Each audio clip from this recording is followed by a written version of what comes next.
안녕하십니까. 대한민국의 정치와 경제, 그 이면에 숨겨진 본질을 날카롭게 파헤치는 분석 시간입니다.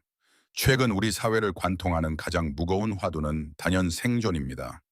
특히 대한민국 경제의 거대한 기둥인 반도체 산업을 둘러싼 글로벌 환경은 마치 한 치 앞도 내다볼 수 없는 짙은 안개 속과 같습니다. 여러분, 최근 용산 대통령실과 여의도 정가, 그리고 서초동 삼성 사옥 주변에서 감지되는 공기가 예전과 다르다는 것을 느끼십니까?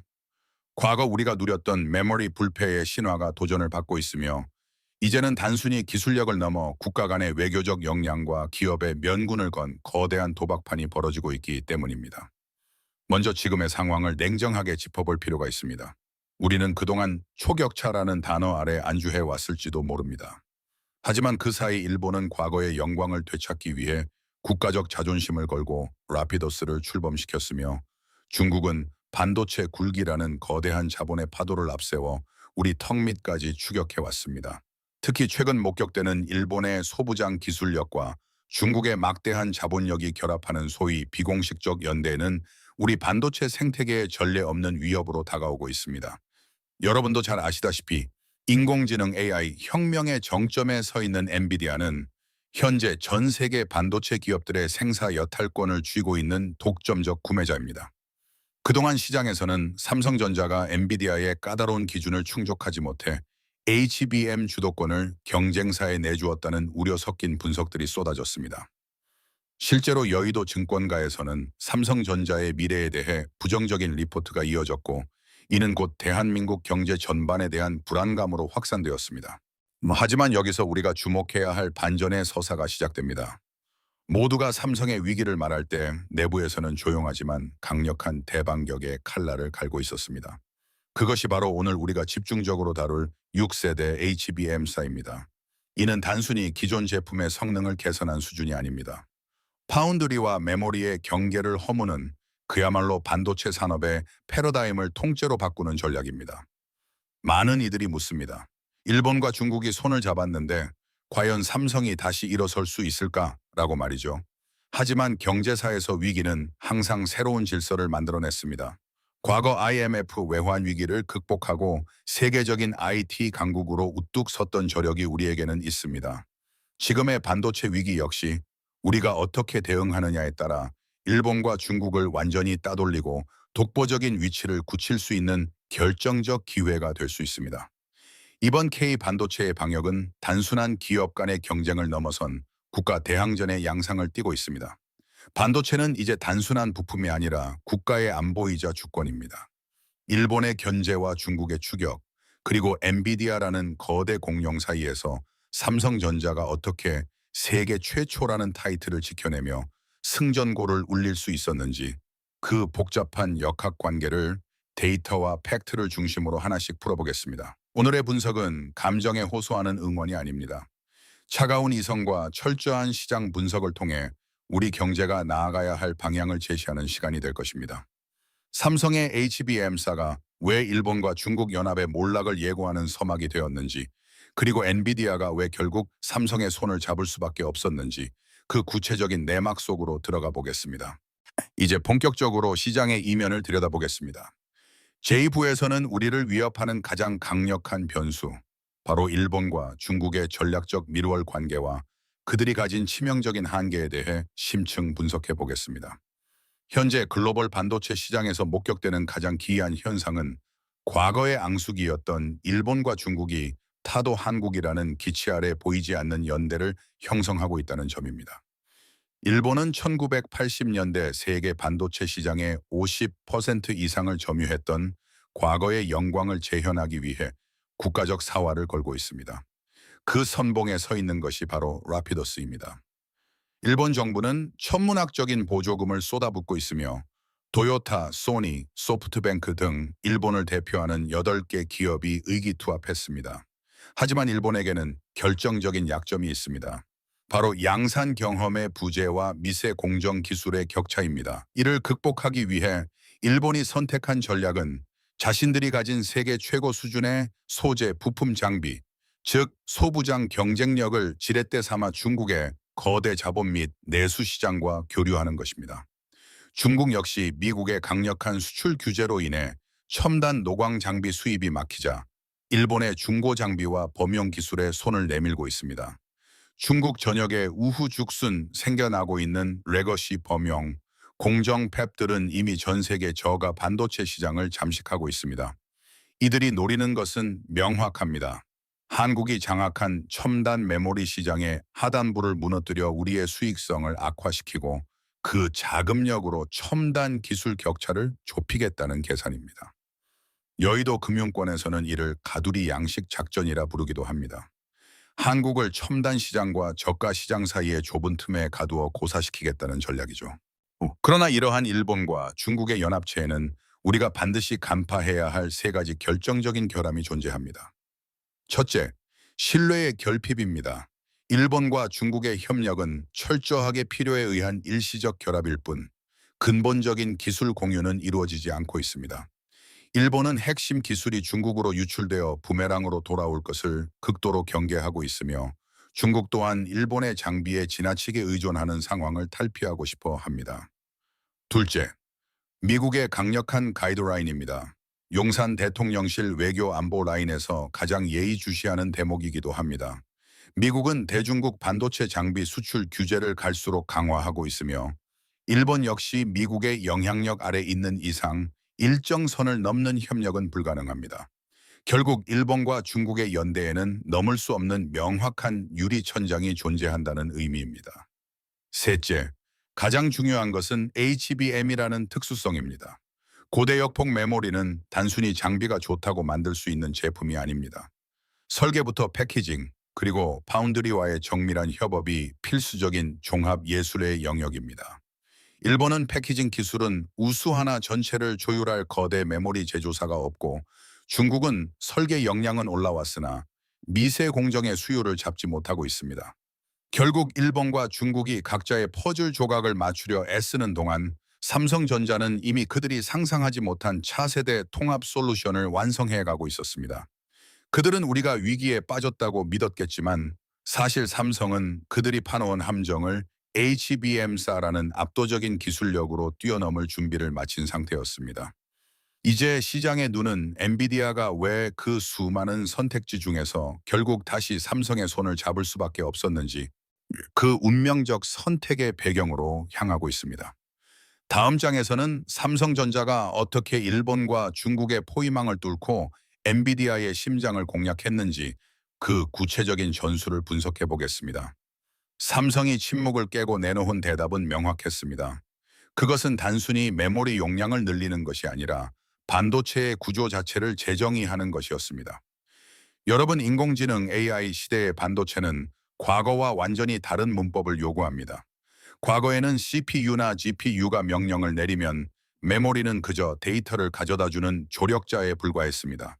하지만 데이터의 양이 기하급수적으로 늘어난 지금 데이터를 전달하는 통로인 대역폭 밴드위트이 이 병목 현상을 일으키며 전체 시스템의 성능을 갉아먹기 시작했습니다. 여기서 삼성전자가 꺼내든 카드가 바로 6세대 고대역폭 메모리 HBM사입니다. 업계 전문가들과 여의도 분석가들이 이번 HBM세 경탄하는 이유는 크게 두 가지입니다. 첫째는 로직 다이의 변신입니다. 이전 세대까지 메모리 업체들은 자신들의 공정으로만 로직 다이를 만들었습니다. 하지만 삼성은 HBM사부터 고객사의 요구에 맞춘 커스텀 HBM 시대를 선언하며 파운드리 공정을 로직 다이에 도입했습니다. 이는 메모리와 시스템 반도체의 경계가 무너지는 시점을 삼성이 주도하겠다는 의지의 표명입니다. 둘째는 어드밴스드 패키징 기술의 승리입니다. 일본의 소부장 연합이 가장 자신 있어 했던 분야가 바로 패키징이었습니다. 하지만 삼성은 독자적인 하이브리드 본딩 기술을 통해 칩 사이의 간격을 획기적으로 줄이고 데이터 전송 효율을 극대화하는 데 성공했습니다. 일본이 조각난 기술들을 모으고 있을 때 이 삼성은 설계 메모리, 제조 펀드리, 패키징, 어드밴스드 패키징을 한 곳에서 처리하는 원스톱 솔루션의 위력을 유감없이 발휘한 것입니다. 그렇다면 세계 AI 시장의 포식자 엔비디아의 젠슨 황 회장은 왜 결국 삼성의 손을 잡을 수밖에 없었을까요? 시장의 표면적인 분석은 공급 부족 해소에 초점을 맞추지만 그 이면에는 훨씬 냉혹한 비즈니스 논리가 숨어 있습니다. 엔비디아 입장에서 특정 업체에 대한 의존도가 지나치게 높아지는 것은 경영상의 치명적인 리스크입니다. 독점적 공급자는 곧 가격 협상력의 상실을 의미하기 때문입니다. 엔비디아는 공급망의 안정성을 확보하고 가격 주도권을 되찾기 위해 삼성이라는 강력한 대안이자 파트너가 반드시 필요했습니다. 하지만 단순히 필요성만으로는 엔비디아를 움직일 수 없습니다. 삼성의 HBM사가 보여준 압도적인 전력 효율과 데이터 처리 속도가 엔비디아의 차세대 GPU 로드맵과 완벽하게 일치했기 때문에 가능했던 선택입니다. 최근 용산과 경제부처 보고서에 따르면 엔비디아와 삼성의 협력은 단순한 납품 관계를 넘어 공동 개발의 단계로 진입하고 있다는 분석이 우세합니다. 이는 일본과 중국 연합체에게는 청천벽력과 같은 소식입니다. 자신들이 파놓은 함정에 삼성이 빠지길 기다렸지만 삼성은 오히려 엔비디아라는 거인과 어깨를 나란히 하며 시장의 표준을 직접 써 내려가기 시작한 것입니다. 결국 기술은 거짓말을 하지 않습니다. 여의도 전광판에 찍히는 주가 숫자의 변동보다 중요한 것은 우리 기업이 전 세계 AI 생태계의 심장을 장악하고 있다는 사실입니다. 일본의 견제는 무력화되었고 중국의 추격은 기술의 벽 앞에서 멈춰 섰습니다. 하지만 승리의 기쁨 뒤에는 또 다른 전선이 형성되고 있습니다. 바로 자동차와 모빌리티라는 새로운 전장입니다. 제4부에서는 삼성전자가 이제 반도체를 넘어 어떻게 현대차 그룹과 손을 잡고 전 세계 모빌리티 시장의 지각 변동을 준비하고 있는지 그 거대한 연합 전선을 분석해 보겠습니다. 과거 자동차 산업에서 반도체는 엔진이나 브레이크를 제어하는 보조적인 역할에 머물렀습니다. 하지만 지금은 어떻습니까? 자동차는 이제 바퀴 달린 스마트폰, 즉 소프트웨어 중심 자동차 SDV로 진화하고 있습니다. 자율주행 기술이 고도화될수록 자동차 한 대에 들어가는 반도체의 연산 능력은 과거와 비교할 수 없을 정도로 강력해져야 합니다.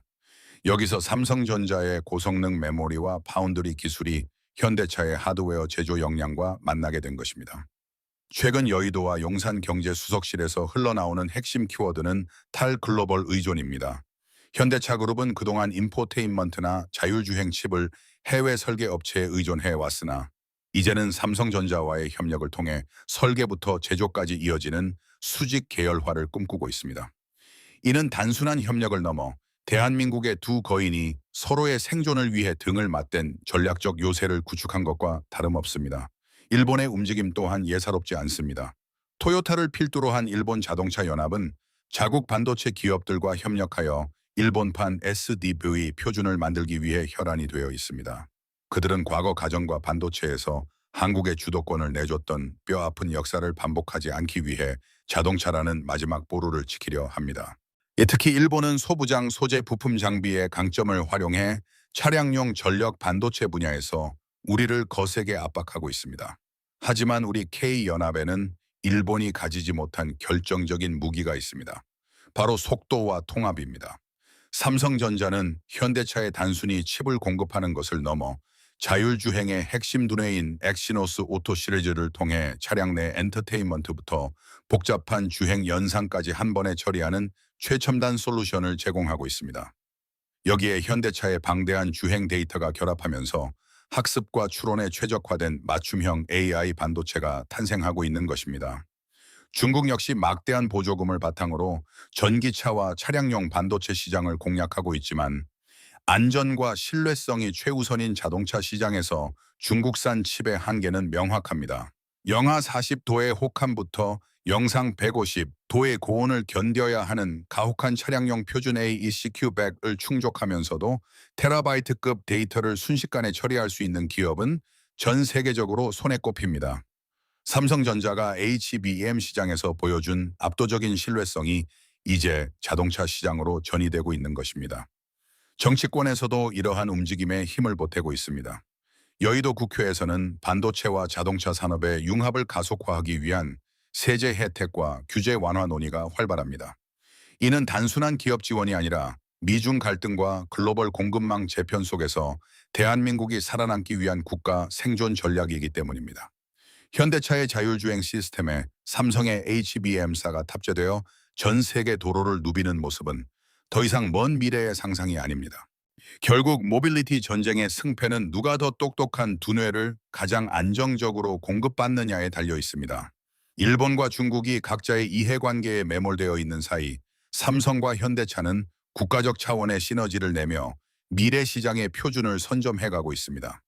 이제 마지막 저부에서는 이러한 거대한 흐름이 우리 대한민국 경제와 국민들의 삶에 어떤 열매를 맺게 될 것인지, 그리고 우리가 경계해야 할 마지막 변수는 무엇인지 정리하며 결론을 맺도록 하겠습니다. 우리는 지금까지 삼성전자의 HBM사 대박력부터 일본과 중국의 전략적 공세, 그리고 엔비디아와 현대차로 이어지는 거대한 글로벌 연대기까지 쉼 없이 달려왔습니다. 이 모든 흐름이 우리에게 시사하는 바는 명확합니다. 반도체는 이제 단순한 상품이 아니라 한 국가의 운명을 결정짓는 경제적 주권 그 자체라는 사실입니다. 냉정하게 전망하자면 앞으로의 10년은 지난 30년보다 훨씬 더 가혹한 전장이 될 것입니다. 우리가 일본과 중국 연합을 기술로 따돌렸다고 해서 안심할 수 있는 상황이 아닙니다. 기술의 수명은 점점 짧아지고 있으며 후발주자들의 추격 속도는 기하급수적으로 빨라지고 있습니다. 특히 자국 우선주의를 내세운 글로벌 공급망의 파편화는 수출로 먹고 사는 대한민국에게 양날의 검과 같습니다. 여기서 우리는 세 가지 핵심적인 생존 과제에 집중해야 합니다. 첫째, 초격차를 넘어선 불가대체성의 확보입니다. 단순히 성능이 좋은 반도체를 만드는 것을 넘어 삼성전자가 아니면 전 세계 AI 생태계가 멈춰버릴 정도의 핵심 표준을 장악해야 합니다. HBM사에서 보여준 파운드리와 메모리의 결합은 그 시작일 뿐입니다. 이 인공지능이 인간의 뇌 구조를 닮아가는 뉴로모픽 반도체나 양자 컴퓨팅 같은 꿈의 영역에서도 우리가 먼저 깃발을 꽂아야 합니다. 둘째, 정치와 경제의 일체화입니다. 이제 반도체 기업 혼자서 글로벌 전쟁을 치르는 시대는 끝났습니다.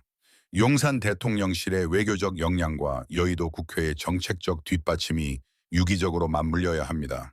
보조금 전쟁에서 뒤처지지 않도록 법적 토대를 마련하고, 무엇보다 반도체 클러스터의 핵심인 전력과 용수 문제를 국가적 차원에서 해결해야 합니다. 일본의 라피더스가 정부의 전폭적인 지원 아래 이 나노 공정에 도전하는 모습을 보며 우리가 경각심을 가져야 하는 이유입니다. 셋째, 인재라는 근본적인 인프라에 대한 투자입니다. 기술을 만드는 것은 결국 사람입니다. 최근 이공계 기피 현상과 우수 인재의 해외 유출은 우리 반도체 산업의 뿌리를 흔드는 가장 무서운 변수입니다. 최고의 인재들이 반도체 전선의 자부심을 가지고 뛰어들 수 있는 환경을 조성해야 합니다. 이는 단순히 연봉의 문제를 넘어 국가가 이들을 예우하고 미래의 비전을 제시하는 문화적 토대가 선행되어야 함을 의미합니다. 대한민국은 자원 하나 없는 척박한 땅에서 오직 사람의 머리와 의지로 한강의 기적을 일궈냈습니다. 반도체 역시 무모해 보였던 도전에서 시작되어 오늘날 세계를 움직이는 심장이 되었습니다. 지금 우리가 겪는 위기는 우리가 성장이 멈췄기 때문이 아니라 더 높은 곳으로 도약하기 위한 성장통일 뿐입니다. 일본의 견제와 중국의 추격은 오히려 우리를 더 강하게 만드는 연단이 될 것입니다. 엔비디아가 삼성의 손을 잡은 것은 우연이 아닙니다. 그것은 수십 년간 밤을 낮삼아 연구실을 지킨 엔지니어들의 땀과 이 미래를 내다본 과감한 결단이 만들어낸 필연적인 결과입니다. 이제 우리는 다시 한번 신발끈을 조여매야 합니다. 삼성의 HBM사가 쏘아올린 승전보는 끝이 아니라 새로운 시작입니다. 자동차, 로봇, 우주 항공에 이르기까지 대한민국의 반도체가 흐르지 않는 곳이 없는 세상을 상상해 보십시오. 그것이 바로 우리가 꿈꾸는 기술 강국 대한민국의 미래입니다. 오늘 분석이 여러분께 대한민국 경제의 희망과 비전을 확인하는 시간이 되었기를 바랍니다. 우리는 늘 위기 속에서 기회를 찾았고 불가능을 가능으로 바꿔왔습니다.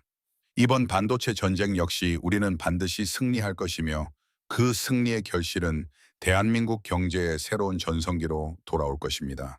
긴 시간 함께해 주셔서 감사합니다. 여러분의 통찰력 있는 댓글과 관심은 더 깊이 있는 분석을 만드는 원동력이 됩니다. 다음 시간에도 대한민국 경제의 심장을 찌르는 분석으로 찾아뵙겠습니다. 시청해 주신 여러분 고맙습니다. 면책 조항 및 저작권 안내 본 영상은 공공의 이익을 위한 정보 제공 및 비평을 목적으로 제작되었습니다. 특정 개인이나 단체를 비방하거나 명예를 훼손하려는 의도가 없음을 명확히 밝힙니다. 본 영상의 내레이션과 일부 이미지는 AI 기술을 활용하여 제작되었습니다. 영상에 포함된 분석과 견해는 제작자의 주관적인 해석일 수 있으며 사실과 다를 수 있습니다. 시청자 여러분께서는 이를 참고용으로만 활용해 주시기 바랍니다. 저작권 공정이용 Fair Use.